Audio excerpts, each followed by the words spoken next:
4,000 پاکستانی امریکہ کو فروخت کرنے،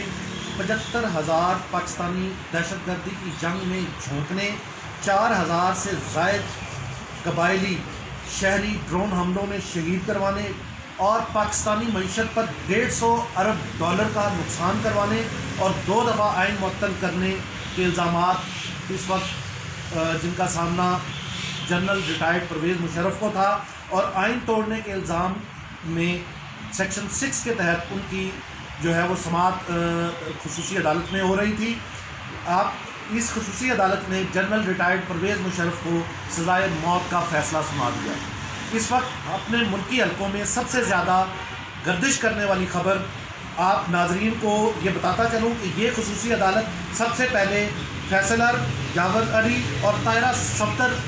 ججز پر مشتمل تھی، جس نے اس کیس کی سماعت دسمبر 2013 میں شروع کی۔ اس کیس کو رجسٹر کرنے والے اس وقت کے سابق وزیر اعظم نواز شریف کی درخواست پر یہ سماعت شروع ہوئی اور خصوصی عدالت جو ہے وہ اس کا قیام عمل میں لایا۔ اور اس وقت جب یہ سماعت نیشنل لائبریری میں ہوتی تھی تو اس وقت کے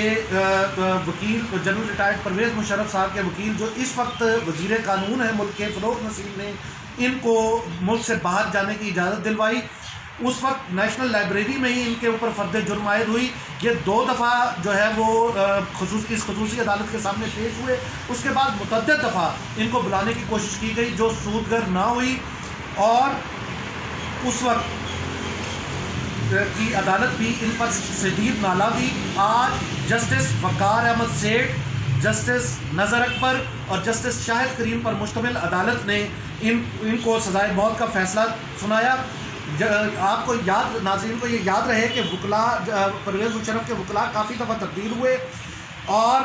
اب سلمان صفدر جو ان کے وکیل تھے انہوں نے پیش ہونے سے معذرت کر لی، تو عدالت نے ایک نیا وکیل جو ہے وہ ان کے لیے مقرر کیا۔ آج استغاثہ کی طرف سے ناظرین کو یہ بھی بتاتا چلوں یہاں پر کہ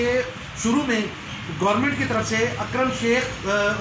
پر مشتمل ایک پروسیکیوشن ٹیم بنائی جو اس کی پروسیکیوشن کرتی رہی، اور اب ان کے بعد ان کے ریزائن دینے کے بعد علی باجوہ اور منیر حسین بھٹی پر مشتمل پروسیکیوشن ٹیم تھی۔ آج انہوں نے 3 درخواستیں دائر کی، جن کا متن یہ تھا کہ اس وقت کے چیف جسٹس عبدالحمید ڈوگر،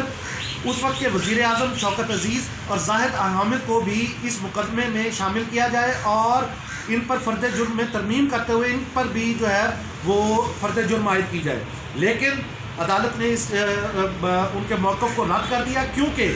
جب متعدد دفعہ جنرل ریٹائرڈ پرویز مشرف کو عدالت میں بلایا گیا وہ پیش نہ ہوئے۔ مختلف ایپ کے ذریعے بھی ان کے بیان ریکارڈ کرنے کی کوشش کی گئی، مگر انہوں نے عدالت کے ساتھ تعاون نہ کیا، تو یہ کیس جو ہے وہ سپریم کورٹ گیا، جہاں جسٹس آصف سعید کھوسہ صاحب نے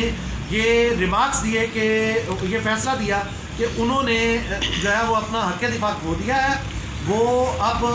جو ہے وہ اس پوزیشن میں نہیں رہے کہ انہوں نے عدالت سے تعاون نہیں کیا، تو لہٰذا اس خصوصی عدالت نے یہ کہا کہ ہم اس کیس کو مزید آگے نہیں لے کے جا رہے، ہم سپریم کورٹ کے احکامات کو دیکھیں گے۔ تو آج یہ مختصر فیصلہ جناب جسٹس وقار احمد سیٹھ صاحب نے خصوصی عدالت میں پڑھ کر سنایا، اور یہ عندیہ دیا کہ آئندہ 48 گھنٹوں میں اس کا تفصیلی فیصلہ آ جائے گا۔ تو عوامی حلقے جو ہے وہ اس بات کو بہت اچھا سمجھ رہے ہیں، اور یہ سمجھ رہے ہیں کہ آج جو ہے وہ ملک سے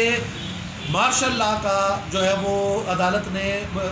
نظریہ ختم کر دیا۔ ساتھ ساتھ عوامی حلقے اس بات کو پر بھی زور دے رہے ہیں کہ ان ججز کے خلاف بھی کارروائی ہونی چاہیے جنہوں نے پی سی او کے تحت جو ہے وہ حلف اٹھایا تھا اور قانون سے روگردانی کی۔